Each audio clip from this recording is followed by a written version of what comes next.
Let's talk about Isha Ambani and how she is currently competing with her ex-boyfriend and in a way उसकी company को destroy करने का try किया जा रहा है बिकॉज उसकी फैमिली कंपनी सेल करने के लिए रेडी नहीं है। तो ईशा के बॉलीवुड कनेक्शंस बहुत सारे हैं, जिनकी कुछ एक्टर्स के साथ ईशा जो है वो सेम स्कूल में गई थी, प्लस धीरूभाई अंबानी स्कूल इनका ही है जिसमें कई बॉलीवुड एक्टर्स के बच्चे पढ़ते हैं। तो इन्हें भी ईशा अपने खुद के ब्यूटी ब्रांड टीटा ब्यूटी के लिए एक्टर्स कलेक्ट कर रही है, जो ऑब्वियसली अगर टीटा के अंडर साइन होते हैं तो बेटर होगा बिकॉज नायका के अंडर फिर वो लोग वर्क नहीं कर सकते। दैट इज समथिंग जो हर कैटेगरी में होता है। करंटली सुहाना खान, कियारा आडवाणी, करीना कपूर ये लोग टीटा ब्यूटी का फेस है। उसके अलावा मीरा कपूर भी अपना जो ब्रांड है वो यहाँ पे ही सेल करती है। एक एक्ट्रेस सिर्फ है जो ईशा अंबानी के साथ ऐसे इवेंट्स में आपको बिल्कुल देखने में मिलेगी और वो है कटरीना कैफ। ये इसलिए है बिकॉज कटरीना का के ब्यूटी जो है उनका पार्टनरशिप है नायका के साथ and this partnership is working for her. Like celebrity own beauty brands के सेक्शन में के beauty in a way top पे आता है एंड इवन कृति सनोन का जो ब्रांड है वो भी नायका पे अवेलेबल है। Anyways coming to the point, how Isha Ambani is competing with her ex partner.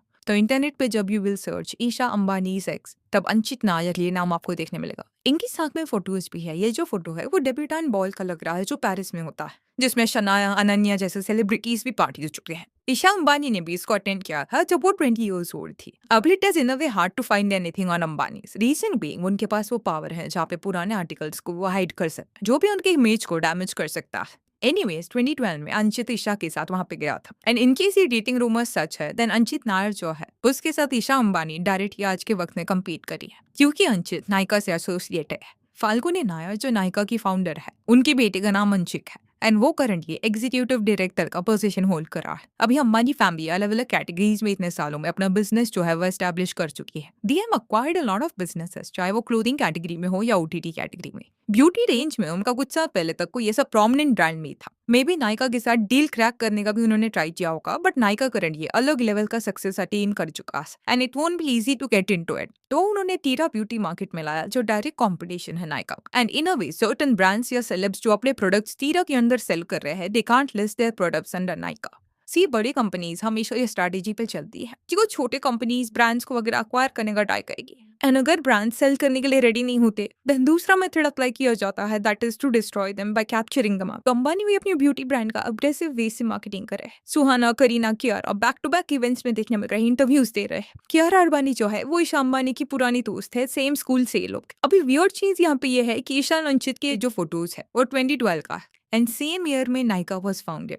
Obviously hit ये प्लेटफॉर्म तब नहीं था जब इंडिया में ऑनलाइन शॉपिंग का ट्रेंड आया एंड इंटरनेट अफोर्डेबल हो गया, तब नायका ने भी क्विकली ग्रो किया। बट पॉइंट यहाँ पे ये है कि नायर फैमिली और अंबानी पहले से एक दूसरे को जानते हैं, देन धीरे धीरे ये जो फ्रेंडशिप है वो राइवलरी में कन्वर्ट हो गया। ऑल्सो नायका की जब शुरुआत हुई थी तब नायर फैमिली का इतना नेटवर्क नहीं था, दो वो रिच थे बट बिलियनियर नहीं थे एंड वेल्दी फैमिली का जनरली ये अनसेड रूल रहता है दैट वो ऐसी फैमिली से रिश्ता जोड़ना पसंद करते हैं जो उनके फाइनेंशियल स्टेटस के अकॉर्डिंग हो। राधिका मर्चेंट की जो फैमिली है वो रिच है, श्लोका मेहता की फैमिली रिच है एंड ईशा अंबानी के जो हस्बैंड है उनका तो पूरा पिरामल एम्पायर है। तो ईशा जो है वो अपनी अर्ली 20s में आनंद से मिली एंड अगेन यहाँ के भी आनंद पिरामल से रिलेटेड आर्टिकल्स ढूंढना ईजी नहीं है। 2016 के पहले के आर्टिकल्स अगर आप ढूंढने का ट्राई करोगे तो हार्डली कोई ऐसा डिटेल आपको मिलेगा एंड ये इसलिए होता है बिकॉज इतने वेल्दी और इन्फ्लुएंशियल फैमिलीज की जो पीआर टीम है वो बहुत स्ट्रांग रहती है। ये लोग आपको सोशल मीडिया पे भी देखने नहीं मिलेंगे because they don't want to leak any details जो बाद में जाके इरेज करना डिफिकल्ट हो जाएगा। आज के वक्त में सोशल मीडिया से कुछ हटाना इतना ईजी नहीं, जबकि पहले के वक्त में अगर कोई न्यूज आर्टिकल आ जाता तो साइलेंटली उसको हटा दिया जाता, पूरा सर्च इंजन क्लीन किया जाता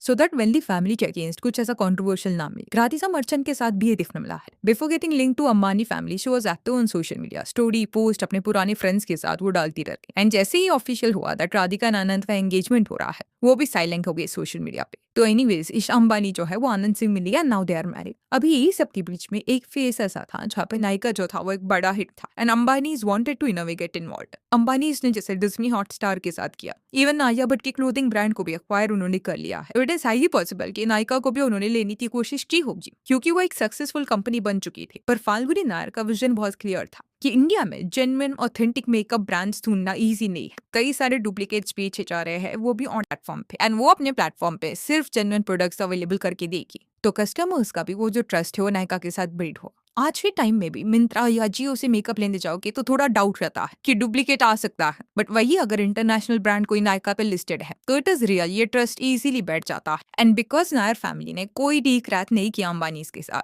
इसलिए कहा जाता है कि इनका जो भी फ्रेंडशिप था वो ब्रेक हो गया एंड इवेंचुअली खुद का जो ब्यूटी ब्रांड है अंबानीज ने लॉन्च कर दिया एंड करंटली ईशा अंबानी उसको रन कर रही है। अभी अंबानीज का ब्यूटी ब्रांड जो है वो 2023 के अप्रैल में लॉन्च हुआ था। पहले साल में लोगों ने ये इशू फेस किया कि जो प्रोडक्ट उनको मिल रहे हैं उसमें से कुछ प्रोडक्ट्स जेन्युइन नहीं थे। कई ऐसे फेक पैलेट्स के रिव्यूज आपको देखने मिल जाएंगे। दूसरा सबसे बड़ा इशू जो 2025 में हो रहा है वो है डेटा लीक का। रील्स है इंटरनेट पर जहाँ पे लोग क्लेम कर रहे हैं कि टीरा से उन्होंने ऑर्डर प्लेस किया था, सीओडी था, बट उन्हें वहां से स्कैम कॉल्स आ रहे हैं जहाँ पे सामने वाला जो पर्सन है वो खुद को टीरा से बताएगा, कोई उनका वेयर हाउस का पर्सन या डिलीवरी पर्सन ऐसा कुछ बोलेगा। ऑब्वियसली लोग ये पॉइंट तक भरोसा नहीं करते, बट इनामिनो इसमें इसलिए फंस रहे हैं क्योंकि कस्टमर्स के जो डिटेल्स है वो प्रॉपर्ली दिए जा रहे हैं, ऑर्डर डिटेल्स भी एट टाइम्स करेक्ट निकलते हैं, जिसके चक्कर में लोगों को लग रहा था कि ये टीरा से कॉल आ रहा है, बट ये जो भी था वो स्कैम था। कस्टमर्स का डेटा कैसे लीक हो रहा है that is not clear, but कई लोग ये इशू रेज कर रहे हैं और एक पर्सन के साथ तो 2 बार ऐसा हुआ एंड दोनों भी बार तब उसे स्कैम कॉल आए जब उसने टीरा के प्लेटफॉर्म से ऑर्डर प्लेस किया। अभी कुछ टाइम तक टीरा सिटी में बोल रही थी कि उनके एंड का ये इशू नहीं है, customers third party platform use करते हैं इस वजह से दिस इज हैपनिंग। बट हर एक पर्सन के साथ ये कोइंसिडेंस क्यों हो रहा था कि उनके प्लेटफॉर्म पे ऑर्डर प्लेस करने के बाद ही उनके साथ ऐसा स्कैम हो रहा है। तो उनके पेज के अंडर कई सारे ऐसे कमेंट्स आए जिसके बाद खुद टीरा के पेज ने ये एक पोस्ट डाला जिसमें लिखा गया था, important alert, stay safe from fraud and scam. 27 मई को this was posted and still ये इशू रिजॉल्व नहीं हुआ। अभी तक लोगों को कॉल्स आ रहे हैं, तो आउट ऑफ फ्रस्ट्रेशन लोगों ने कुछ ये कमेंट्स लिखे, you guys sell our sensitive data, work on your system, never experience this from Amazon, Nykaa, Flipkart. How is such a huge company planning to take responsibility of sharing personal information of customers with outside party, ultimately leading to scammers having the said info? What is the point of putting up a post when you can't even address the issue? You're letting someone steal personal details of your customers. Data breaching data. What's the point of being the richest dude's daughter if you can't handle a company well? Like लोग extremely frustrated इसलिए है क्योंकि बार बार उनको ये calls आ रहा है and 1 महीने के ऊपर हुआ है, still it is happening. इसके ऊपर अभी तक ऐसा कुछ कन्विंसिंग आंसर टीरा का देखने नहीं मिला, तो थोड़ा बैड रेप्यूटेशन इसके अराउंड है। इस पॉइंट पे इतने सारे बॉलीवुड एक्टर्स को हायर करने की जगह उन्हें थोड़ा ये लीक पे ध्यान देना चाहिए, क्योंकि अभी का era ऐसा नहीं है कि स्क्रीन पे आप 10-15 एक्ट्रेसेस दिखाओगे क्रीम को यूज करते हुए तो लोग उसको खरीद लेंगे। एंड अगर लोगों के साथ ऐसा स्कैम होने वाला है तो वो अपने डिटेल्स भी फीड इन नहीं करेंगे। अभी ये जो भी बैकलैश मिल रहा है इसको कंसिडर भी करे। स्टिल अंबानीज का ये जो ब्यूटी ब्रांड है वो स्ट्रॉन्ग पोजीशन होल्ड करता है क्योंकि फिजिकल स्टोर्स वाया प्रोडक्ट्स ये लोग क्विकली अवेलेबल करके दे रहे हैं। ऑलरेडी इनके पास जियो वर्ल्ड प्लाजा है जहाँ पे बहुत ज्यादा स्पेस है एंड वहाँ पे टीरा के स्टोर्स है and in a way they are catching up with Nykaa. International brands के साथ एक्सक्लूसिव डील्स किए जा रहे हैं, जिसका मतलब ये है कि उनके प्लेटफॉर्म के अंडर ये प्रोडक्ट सेल किए जाएंगे। तो इस पॉइंट पे नायर फैमिली भी बहुत ज्यादा रिच है, बिलियनियर है वो लोग, बट अंबानीज के पास रिसोर्सेज जो है वो अलग अलग कैटेगरीज में बहुत ज्यादा है एंड ऑलरेडी नायका की जो सेल्स है वो इससे अफेक्ट हो रहे हैं। तो एक पॉइंट पे जो फ्रेंडशिप था, पार्टनरशिप था, वो करंटली ओपन राइवलरी में बदल गया। So yeah, that's it for this video. Do let me know कि ईशा अंबानी का जो ये ब्यूटी ब्रांड है इसके बारे में आपका क्या कहना है। If you want you can follow us on Instagram, जिसका लिंक आपको डिस्क्रिप्शन में मिल जाएगा। और ये वीडियो अच्छी लगी तो लाइक एंड शेयर करें और ऐसे और अपडेट्स के लिए चैनल को प्लीज सब्सक्राइब करें। Thank you.